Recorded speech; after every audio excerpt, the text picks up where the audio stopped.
coming here.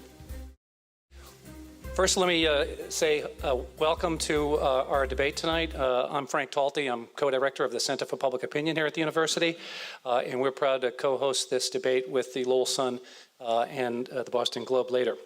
I want to first, before we get started, introduce our Chancellor who's here with us, Jackie Maloney. Jackie, thanks for being here. And our Vice Chancellor for University Relations, Patty McCafferty's in the back of the room there, Patty. We have a couple of elected officials here with us tonight. We want to recognize them and thank them for coming too. Dick Howe Jr., Register of Deeds. Dick is somewhere. And Karen Cirillo, City Council, Lowell City Council. Karen. Thank you all for coming, and with that, I have the sole duty of introducing your moderator for the debate, who will introduce the panel and introduce the candidates. Most of you know Chris Scott. Chris Scott is the enterprise editor at the Lowell Sun. He's been with the newspaper for a long time. I'm not going to say how many years, I happen to know, but catch me later if you want. What, 36 years, I think it is now? Recipient of many journalism awards, and we're pleased to have him again with us here tonight. We also want to recognize Jim Campanini from the Lowell Sun, who's also with us tonight. And Jim, thank you for coming as well. So with that, I'm going to turn it over to Chris. He's going to be the moderator for the first debate. And Chris. Thank you, Frank. I appreciate it. Good evening, everybody. Good evening. Okay. So I've sponsored many of these debates and I've moderated many of these debates with my boss, Jim Campanini, and we try to keep them very informal. And the less you hear of us speaking and the panelists and more of the candidates, the better. So that's what we're going to strive for tonight. Just a couple of quick ground rules. The two candidates, Republican John McDonald and the Democrat Ed Kennedy, will be given, each given 1 minute to respond, and then there'll be a 30-second rebuttal. There will be no opening statements, but they will each get a 2-minute closing statement. And I discussed that with both candidates beforehand, so they are familiar with that. For those of you who might not know, they are seeking the first Middlesex Senate seat. That's the seat that was formerly occupied by Eileen Donahue before she became the city manager. So without further ado, I'd like to just bring up the candidates, John McDonald and Ed Kennedy.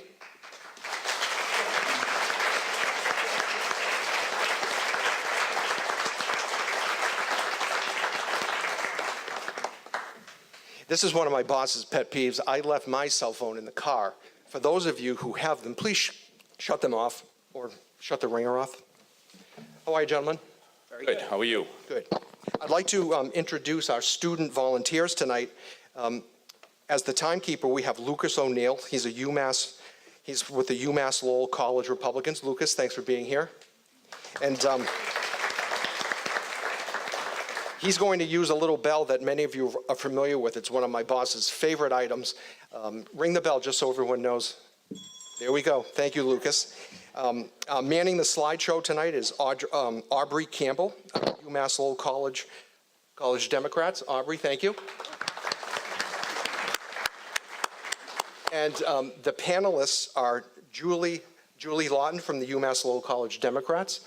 Julie, thank you for being here. And we have Andrew Sasha with the UMass Lowell College Republicans. Andrew, thank you for being here. And the other panelist for this evening is Chris Lazinski from the Sun.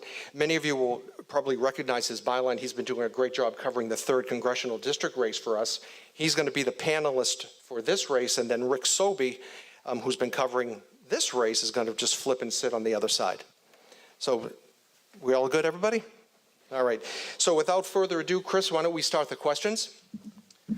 Okay. Our first question of the evening goes to Ed Kennedy. What is the advantage for the 1st Middlesex District to elect a Democrat to the state Senate? I think the advantage is that the Democrat is able to deliver better for the district because he's a member of the majority party. I mean, it's plain and simple, and that's politics. And I think there's a good balance at the State House because we have a Republican administration, a Republican governor, and a Democratic legislature. But anyways, the direct answer to your question is the Democrat is able to deliver better just because he's a member of the majority party. Also, too, I think if we're talking about me specifically, I have a good relationship with the Mass delegation or the State House delegation on the House side as well, which I think would also help. Thanks. Thank you, Councilor Kennedy. John McDonald? Well, I can't say that I think it's a good idea to send a Democrat back to the State House, so. We have a very similar. No, but hey, exactly. Well, I think that the main reason that we need to send a Republican, but more importantly, you need to send John McDonald to the State House to represent the 1st Middlesex is because we need balance at Beacon Hill. We don't have balance right now at Beacon Hill.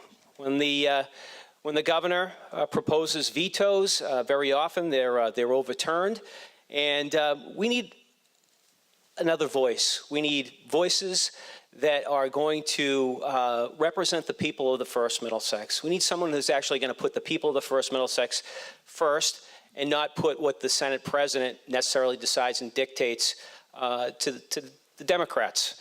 So that's why I believe I'm the best choice, and I believe that we need to send a Republican to the 1st Middlesex. I mean, to the state Senate. Thank you. Thank you, John. Next question goes to Chris Lozinski. Will you work full-time as a state senator, or will you maintain a full or part-time job or other elected position as well? John? I will work 100% full-time on behalf of the people of the 1st Middlesex. Look, my opponent has clearly demonstrated that he intends on staying on as a city councilor through various reasons that don't really make sense to me. In this position, I believe that it's going to take a full-time commitment, an absolute full-time commitment every single day, day in and day out, in order to serve the people of the 1st Middlesex properly. We don't need somebody who's going to take this position in a full-time manner. We need somebody that's going to be 100% concentrated on helping people. And that's what I intend to do when I'm elected. Thank you. Councilor Kennedy? Thank you. I expect to be a full-time state senator. That would be my primary position. I have taken a position. There are people that are supporting me in this campaign that were interested in having me stay on the city council until such time as the city council votes on the loan order, which I expect to be about 5 months. So I have committed to staying on the city council for 5 months.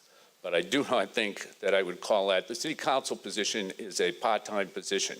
I certainly don't think that that's double dipping or anything like that, or that it's been called. I think it's living up to a commitment that I made, just as I'm making a commitment to be a full-time state senator. I do believe it's double dipping.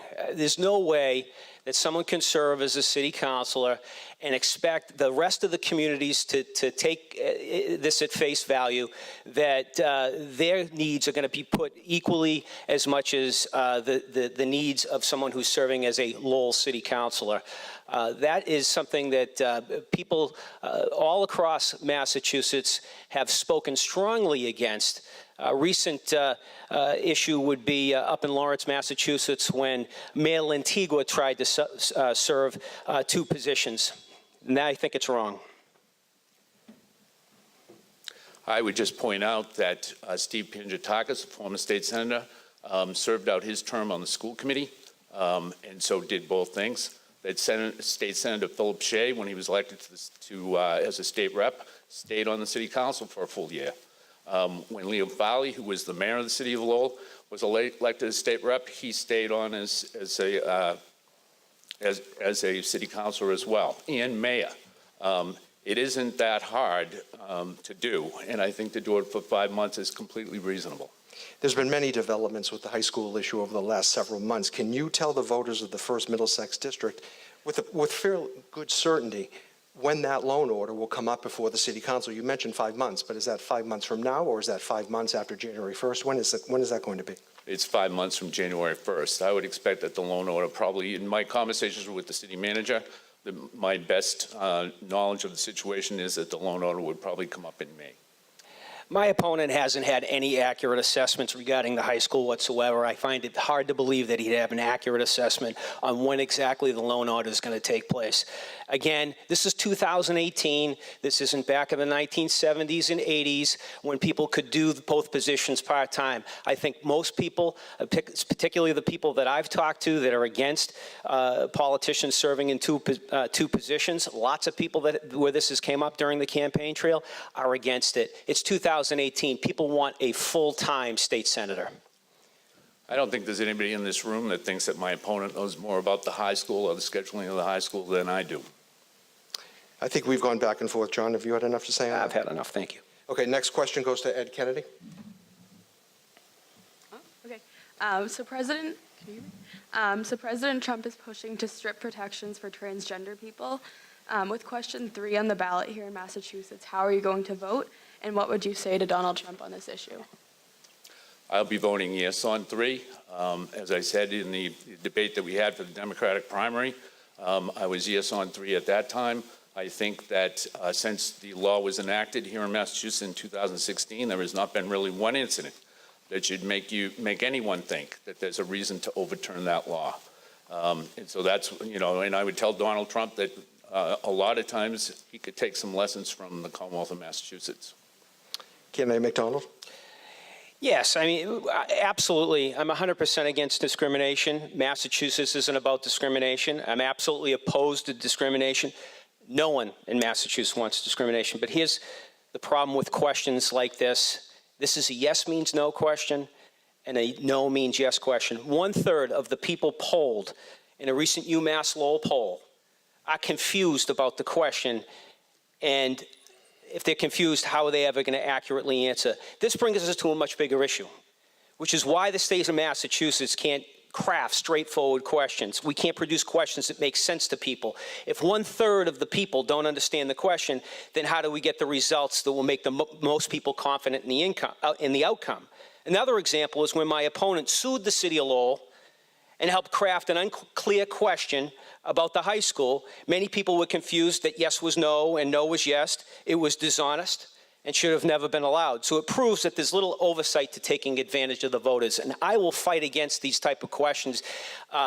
We need to have clarity when we're asking the people of the first Middlesex what exactly we're asking of them. And in regards to President Trump, and what I'd say to President Trump is, look, with all due respect, Mr. President, I'm running for state senate, and I don't think that we need to be dragged into national politics because the people of the first Middlesex that I've knocked on the doors truly aren't interested in that at all. Did you answer in there how you would vote on the question? I'm not Yes. sure. You said yes. Okay. Councilor Kennedy? Yeah, if I could. First of all, I think that referendums and initiatives are probably the purest form of democracy, period. And you really can't argue with that. I think furthermore that in terms of, well, that's all I have to say. Okay, thank you. The next question then goes to candidate McDonald. Where do you fall on single-payer Medicare for all healthcare system for the state of Massachusetts? I'm not in favor of single-payer health care. I'm in favor of there's over 1 million people on mass health right now, and there are plenty of people on private health care that enjoy their private health care. No one in Massachusetts is denied access to health care. There's no question that health care costs need to be reduced. No question. We need to, health care has been an issue in the state of Massachusetts and throughout the country for a long time. Healthcare costs keep rising and rising and rising. But I'm for maintaining the current system, not for universal healthcare. Look, I've got relatives in Canada that have experienced socialized medicine. I know that some of the extremists in Massachusetts in the state Senate love, a one-size-fits-all for everything, but when has government ever really truly solved anything or made it more efficient? So that's my position. Thank you. Thank you. Councilor Kennedy. Thank you. What I believe in is affordable, high-quality health care as a right, and it should be available to everybody. I think that when you compare the single-payer system, Medicare for all, to Trump care, or even to Obamacare, it shows up better on the grid. It just is better for people. Do I think that's absolutely the way to go? No, but I think it's closer to the way we should be going than the way we are. This really is a national issue, and we're dealing with it on the state level because the Trump administration and the Republican Congress has refused to do anything about it. There are several issues that are on the agenda statewide now for the very same reason, because there's gridlock in Washington, and even with the Republican administration, Republican Congress, there's still gridlock. So what does that tell you about the Republicans? Councilor John McDonald, candidate McDonald. We are spending $21 billion. $21 billion in the state of Massachusetts in health and human services. How much more are we going to spend on it when we decide that we send Ed Kennedy down and he votes with the rest of the progressive Democrats and the Senate president that tells them exactly what to do? When's enough? $21 billion we're spending on health care right now to serve just over 1 million people in the state of Massachusetts. I think it's wrong. We don't need to keep increasing taxes on people like my opponent wants to do. Are you all set, Councilor? No, I'm not. You know, he may think that the system's perfectly okay, but the fact of the matter is that prescription drugs are way too high. They should be much lower than what they are. The deductibles are much too high. They should be lower than what they have. He may think everything's okay with the system as it is now, but it absolutely isn't. It needs to be changed. I never said I thought everything was okay. Again, misquoted. Bad judgment, bad ethics, bad deal for the first Middlesex. My opponent seems to have a problem with the truth, has had a problem with the truth. And you know what? I never said that the system didn't need to be fixed. I said it does need to be fixed. I didn't say that the system was perfectly good the way it is. What I said was that we're spending a lot of money, and the people that don't have health care have access to, or that you would think didn't have health care, actually do have access to health care. Everybody's served in Massachusetts. We don't need universal health care. Councilor Kennedy. As long as we're sticking with the truth, let me just point out that the previous comment about me suing the city was totally untrue. I was part of a school committee that took the city to court over whether or not the school committee should be involved in the high school decision. That's way different than I sued the city over the high school. I had a funny feeling the high school would be coming up tonight. Well, it seems to me that, as written by the Lowell Sun, the former mayor was coined as the mayor of resistance. Mayor of resistance harming Lowell.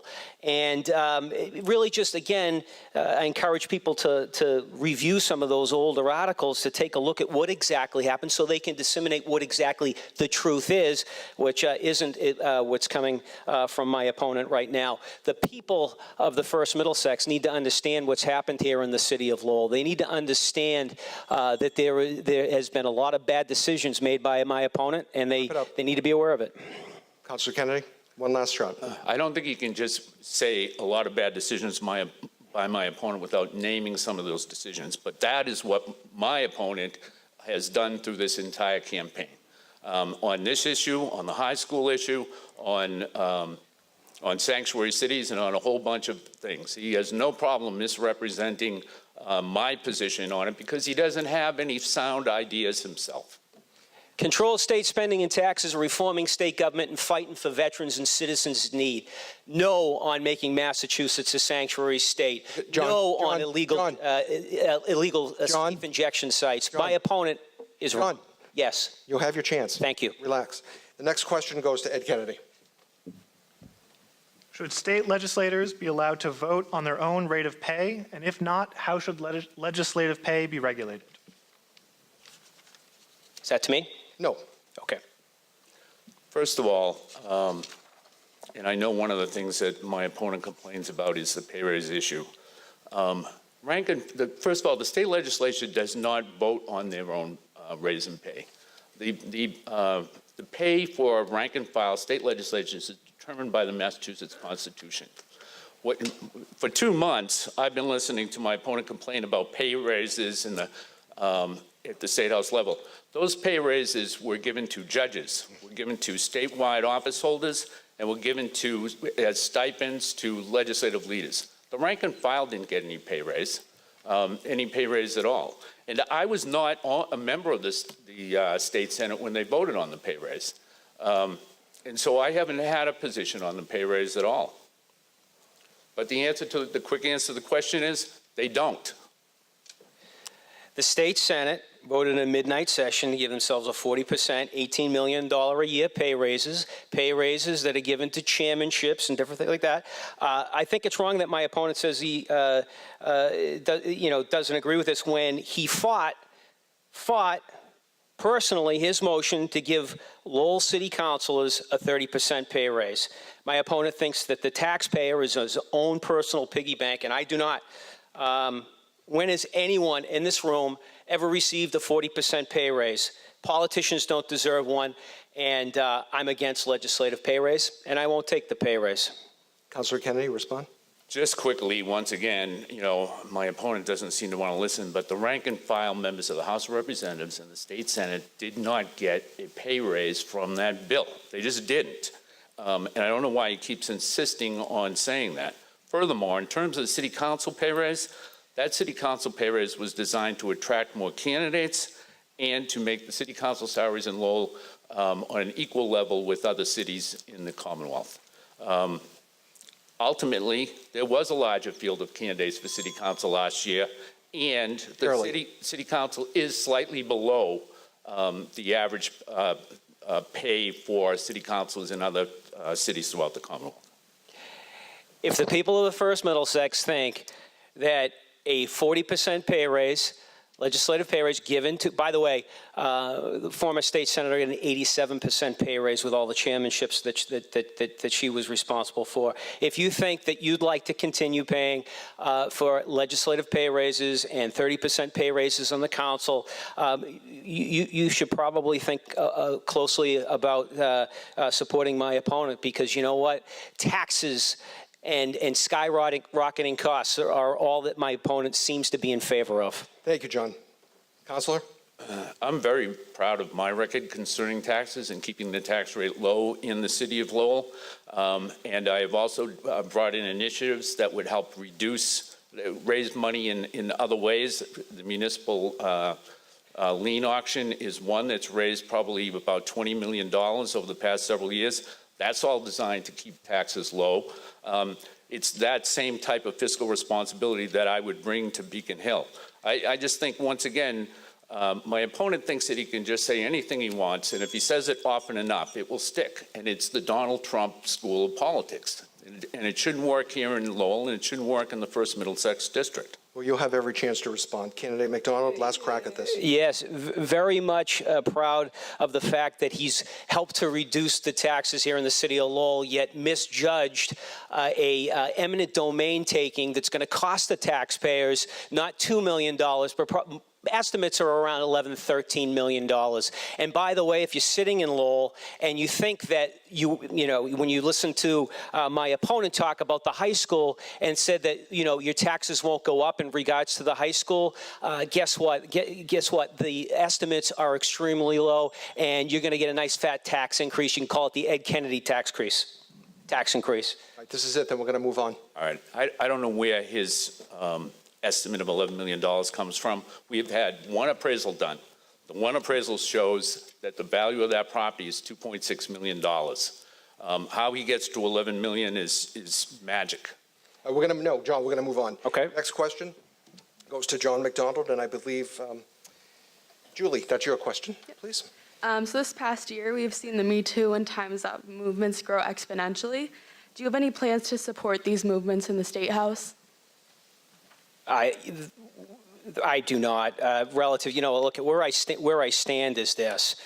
When it comes to sexual predators, when it comes to people that are abusing kids, when it comes to people that are abusing or discriminating against people, I'll speak out about that. I don't need a movement to tell me to do that. I will 100% stand against anyone that's being discriminated against, anyone that's being abused. It's just morally and ethically wrong.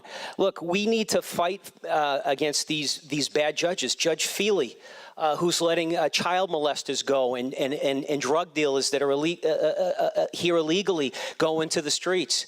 We need to focus on getting rid of bad judges and putting in place an opportunity for the legislature and the state senate to eliminate these type of bad characters that are put on the judicial bench.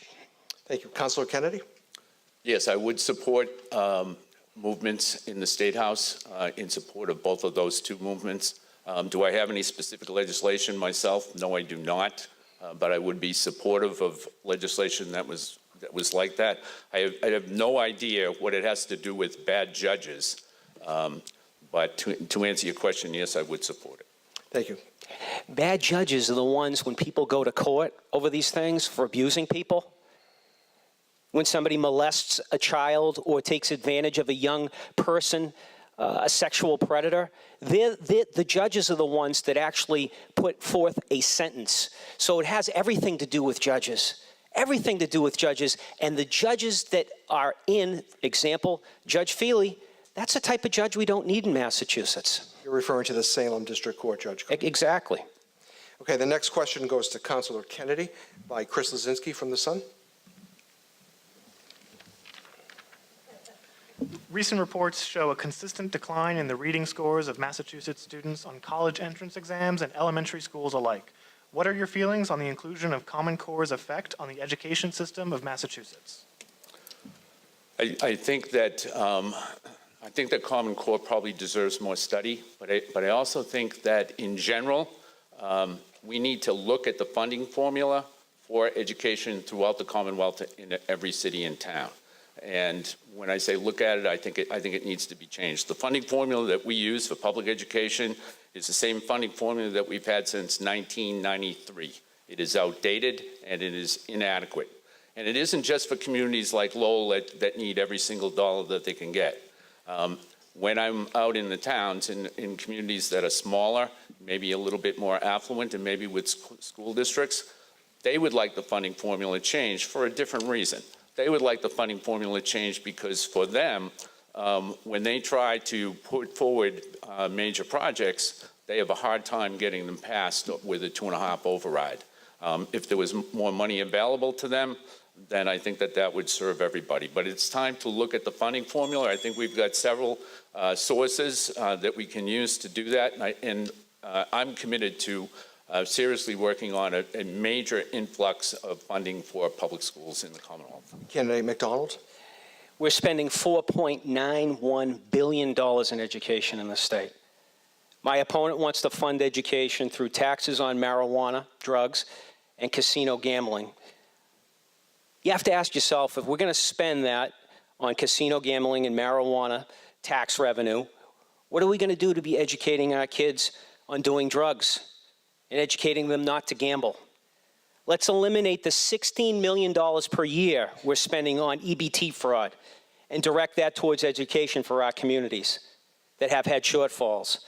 And how about the $2 billion with a B that we're spending on illegal alien benefits? Public education is an invaluable resource and a tool that needs to be successful and properly funded. But in regards to Common Core, we need to keep reevaluating. Thank you. As I've said in the past, it's correct. I do think that the money, the new tax revenue that's going to be coming in through marijuana and through gambling has to be sent on something. And I think a large portion of that should be dedicated to public school education. I think a portion of it should be spent on the infrastructure too. I think we're really behind on infrastructure investment and that we need to do that.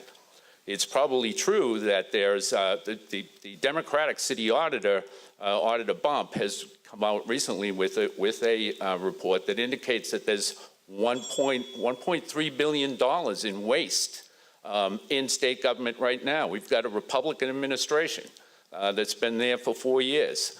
Now, maybe some of that report is incorrect, but nevertheless, what is a Republican state senator going to do about the $1.3 billion in waste through fraud,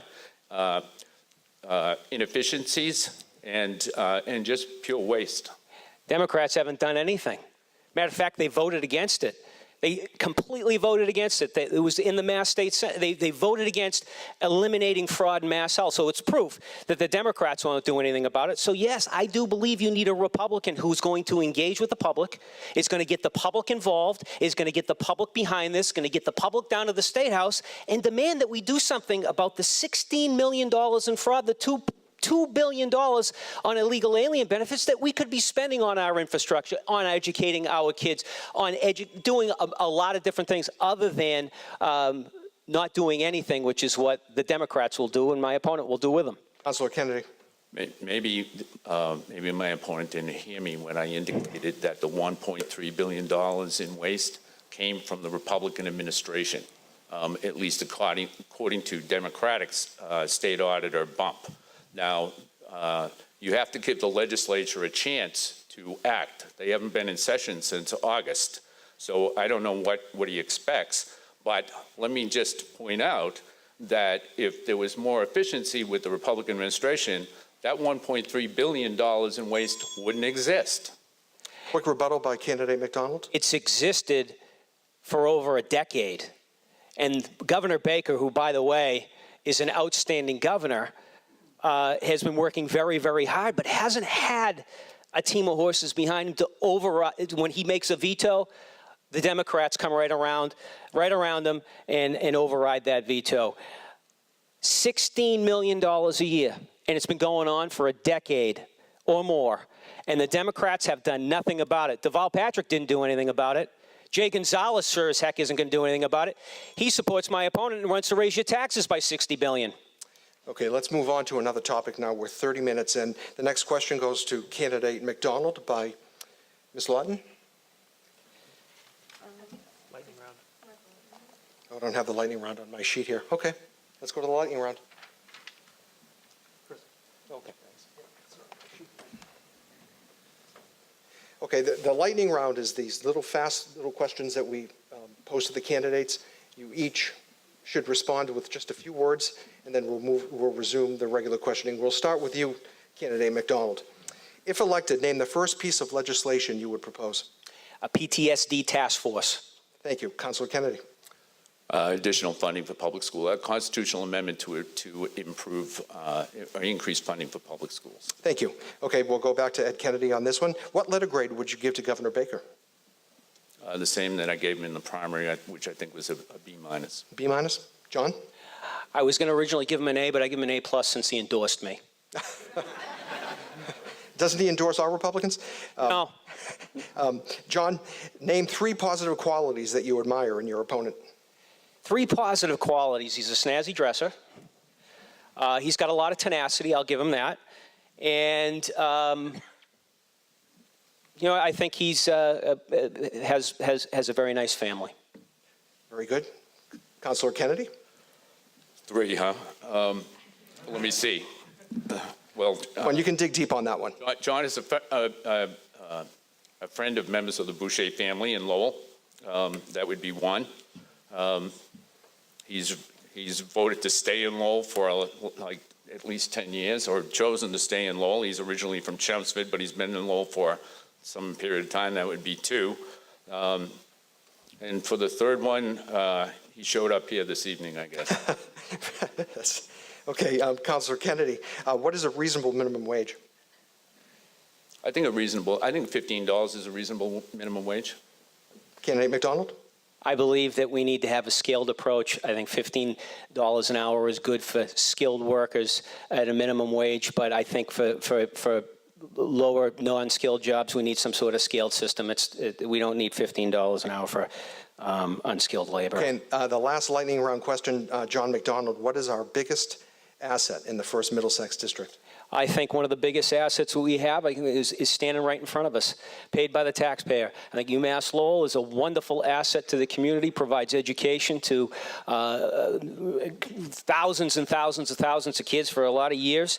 And I think that it's a great resource when companies are attracted to the 1st Middlesex as a place that they can educate their kids. Thank you. Councilor Kennedy. It's not quite that lightning all of the time, is it? Well, I'll give you a few extra minutes. Yeah.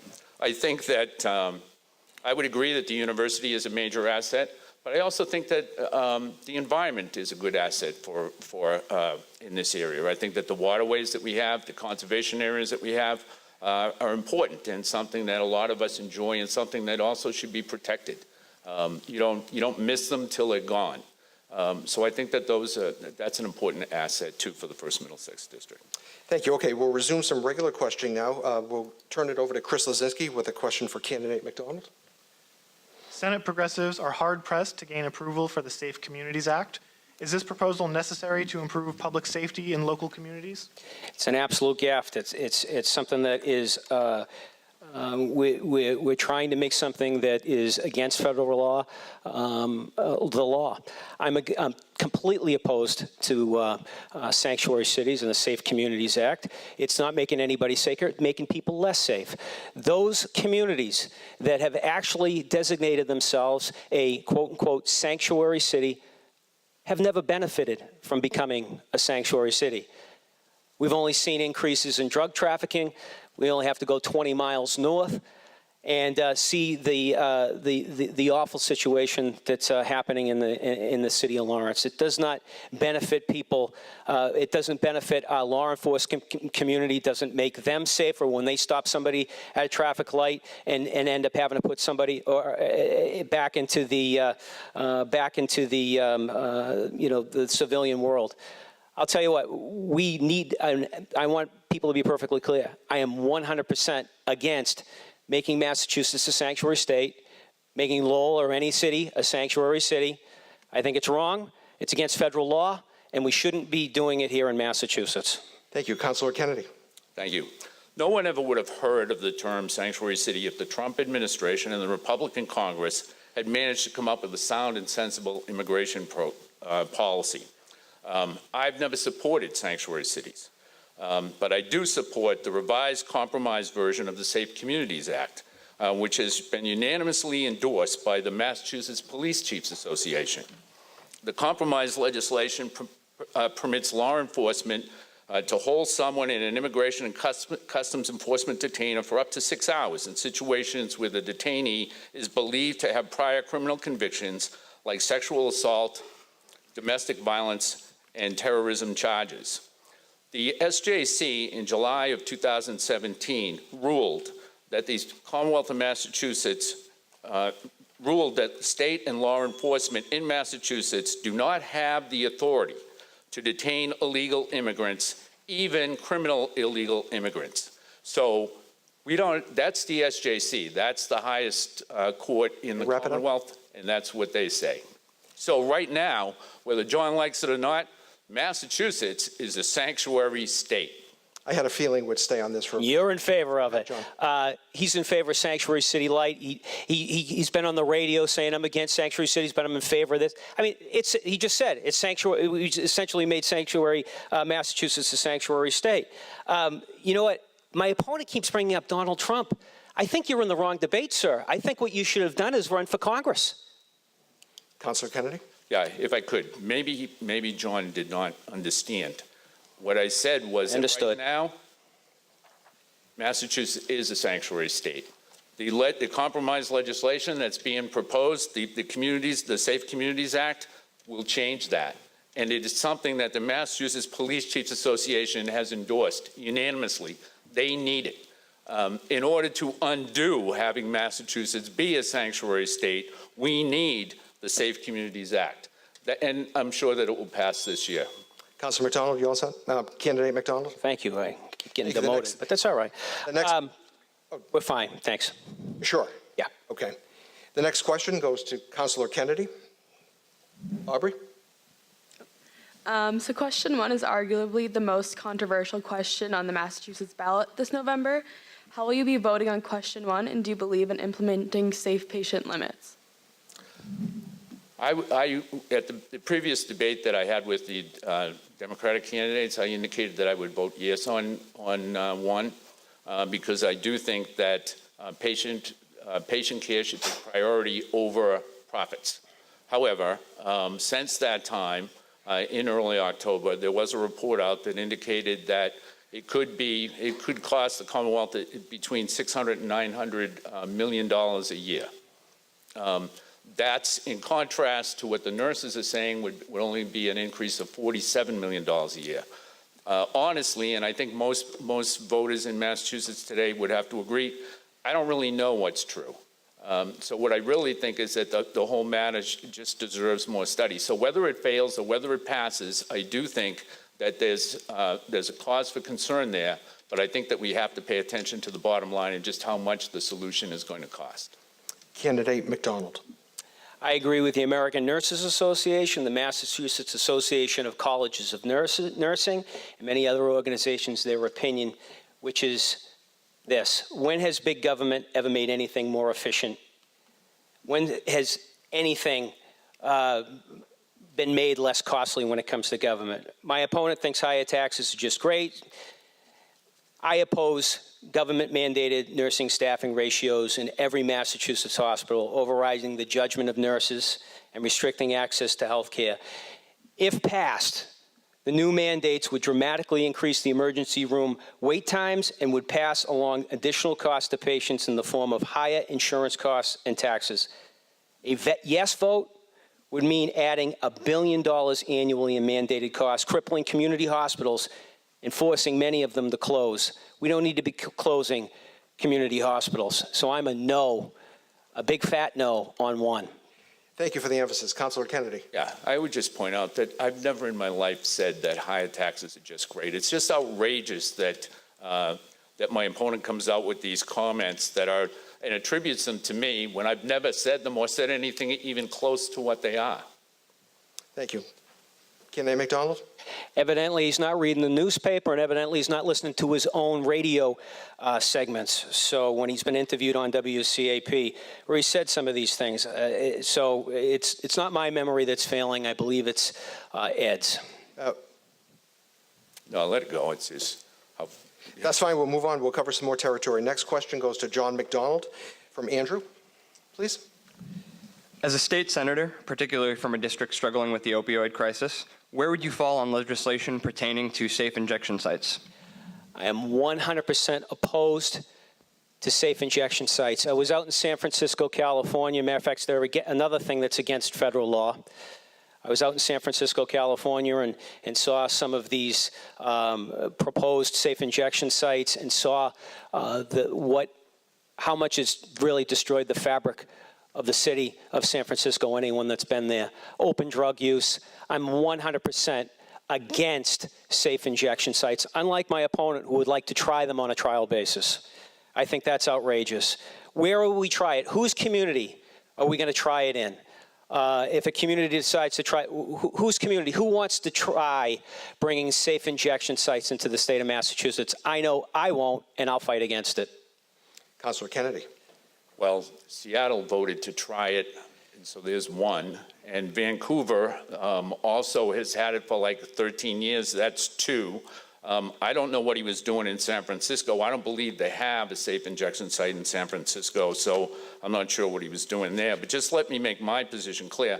I've never supported safe heroin injection sites. When the question was asked at the previous debate, I was pretty clear that, with my answer, saying that I would not be in favor of establishing safe heroin injection sites, but if there was a community, one community in the Commonwealth that wanted to try it on a trial basis, I would be okay with that. And that remains my position. I think that, we're not winning the opiate war. We're not winning this opiate crisis. It's been going on for 15 years. We're not doing any better.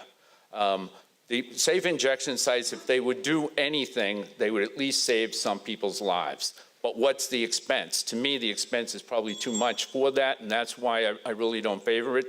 I think we need to do something else. But I also think it's absolutely wrong and a blatant attempt to mislead the voters to be telling people that I support a safe heroin injection site in every community in the Commonwealth. I've never said that. He was sitting here when I said what I did say, and so he knows right well what I said, and knows that what he's telling people is totally deceptive. Your response, Candidate McDonald? I just said, and I've always said, that Ed Kennedy is in favor of safe injection sites, trying them on a trial basis. He just said he'd be in favor of trying them on a trial basis, but he'd like to have his cake and eat it too. Well, Don't be fooled, folks. Candidate McDonald, I think he said that it wouldn't be mandatory on any community. Is that correct? All I said is, if There's a difference. somebody wanted to do it, I would be okay with them doing it. That's totally different than what he's saying. And he knows it.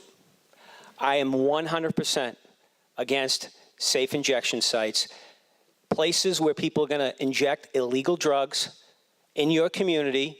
I'm against it. The only benefit is that they'll have somebody, a nurse waiting there with Narcan. They're not going to provide anybody with any transition in their life or any education to get off of drugs. I'm 100% opposed. John, you've made that clear. Thank you. All set with that? I'm done. Okay, next question. We'll start with you, Councilor Kennedy, on this, and it will be posed by the Sun's Chris Lazinski. Chris? Complete this statement with your own ideas. In order to create a stable, job-producing, wage-driving economy, First Middlesex District businesses need blank. A strong economic development plan across the board. And I think in this district, I mean, I'm very familiar with economic development in the city of Lowell, and have been a strong proponent since I was elected for economic development.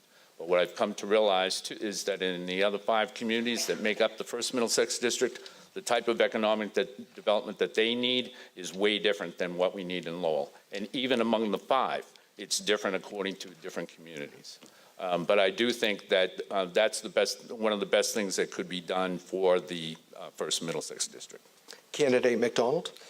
I'm the only candidate here that's helped to create over 3,000 jobs and attract 200 companies to the Merrimack Valley. I have every day practical and institutional knowledge of working with CEOs and their management teams to bring companies and attract them to Massachusetts and detract them from going to places like New Hampshire. I understand the private and public partnership required to bring companies and their jobs here. I wasn't pencil pushing, I actually was negotiating with people who made decisions.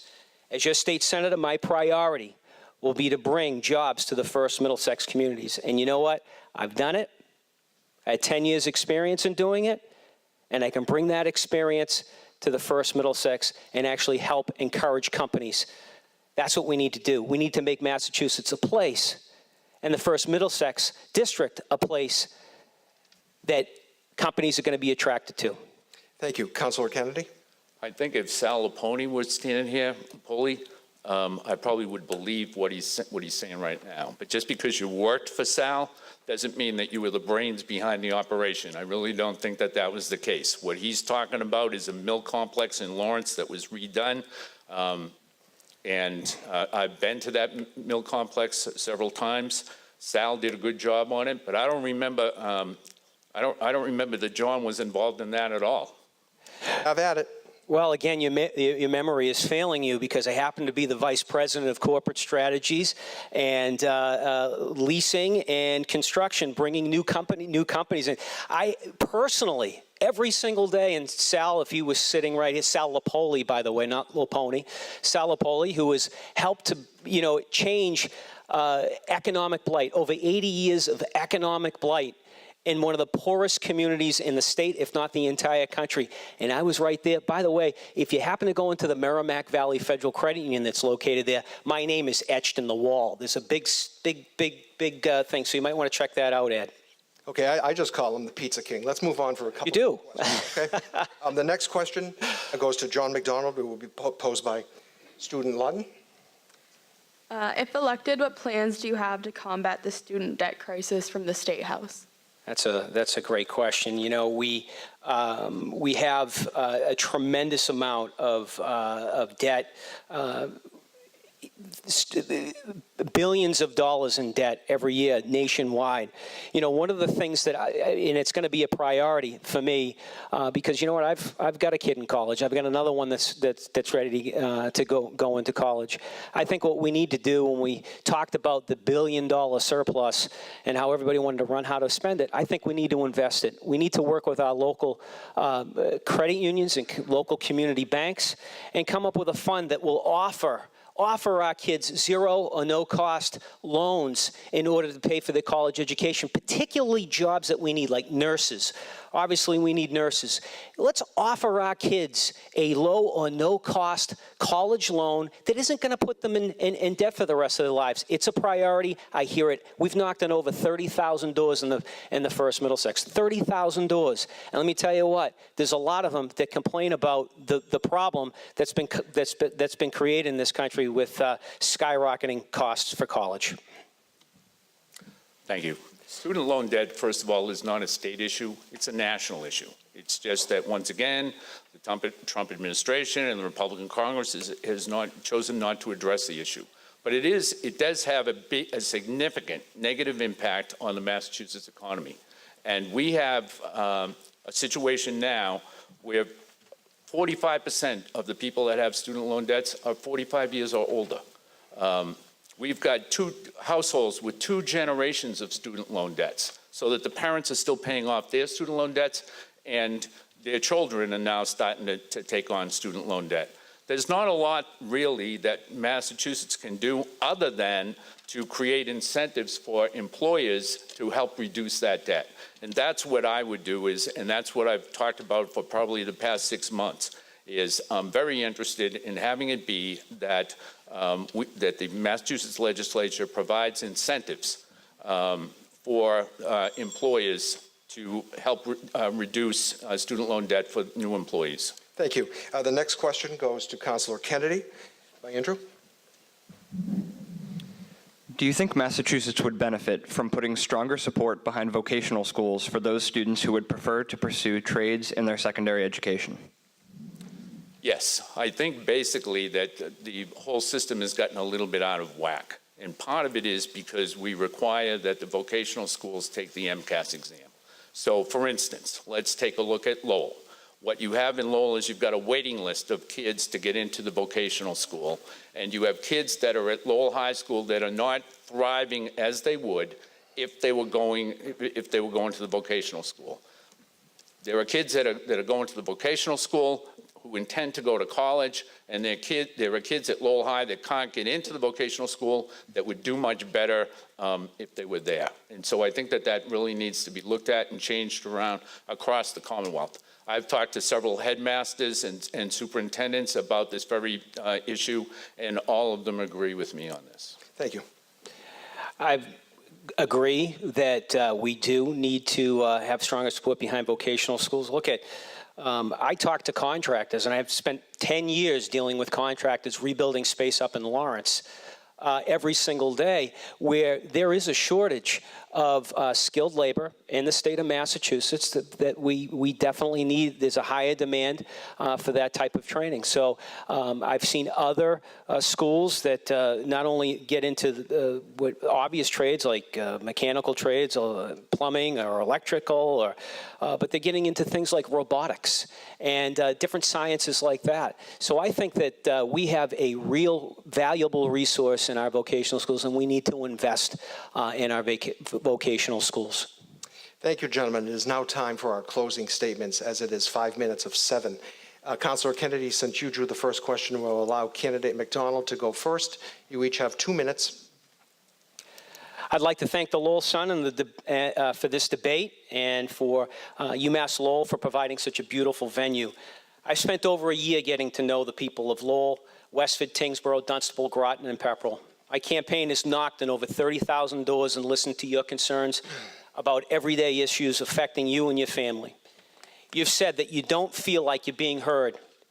You're concerned about the college debt for your kids will incur, and will they be able to stay in Massachusetts. You're concerned about the opiate epidemic. You're concerned about rising taxes. You're concerned about the unethical culture and corruption at Beacon Hill. You're concerned about Massachusetts becoming a sanctuary state. You're concerned about neighborhood safety, and the reality is, above all, you just want a fair shake.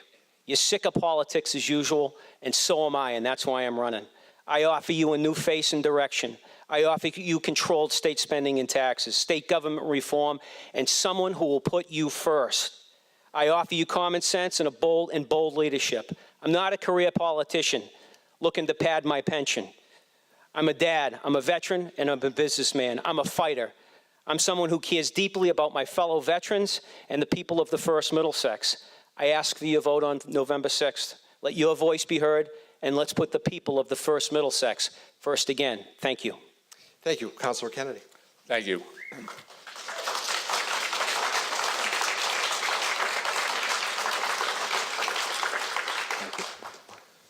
Thank you. I've served for several years in municipal government in a part-time position as a city councilor. My job, my full-time job, my occupation, my profession is as a commercial real estate appraiser in the private sector. That's where I make my money. I don't consider myself to be a double dipper, nor do I consider myself to be a career politician by any means. I've had, during my time, a 17-year hiatus where I didn't serve in any position. But anybody that serves in municipal government quickly realizes that most of the decisions and all of the money, or a lot of the money, comes from Beacon Hill. I've run a positive campaign based on positive issues that I think matter to people in the First Middlesex District, issues that affect their lives and that they care about. Economic development, healthcare, education, student loan debt, the environment, the opioid crisis, and housing are some of the issues that I've talked about. When I was in the Democratic primary, my 4 competitors all talked about the same type of issues, and that campaign was pretty positive. During the past 2 months, it's had a negative change. And part of that is because my opponent doesn't have any good ideas. He doesn't have anything good to say about himself and does not have a record. So what he's done is just focused on a negative campaign. It's the old adage that if you can't find anything good to say about yourself, try to find something negative to say about your opponent. And that's the Donald Trump style of politics, and that's what my opponent has latched onto and has been running with for 2 months now. What I'm hoping I'm hoping to do 2 things. I think that people should ask themselves 2 things. Who best represents the values and the ideas that you would like to see on Beacon Hill? That's number 1. And I think number 2 is who can best deliver for the district on important projects here in Lowell and also in the other communities in the First Middlesex District. And I think when you answer those 2 questions, you'll have to agree that you should be voting for me rather than my opponent. So I would humbly ask for your vote on November 6th, Ed Kennedy for State Senate. Thank you very much. And I'd like to thank the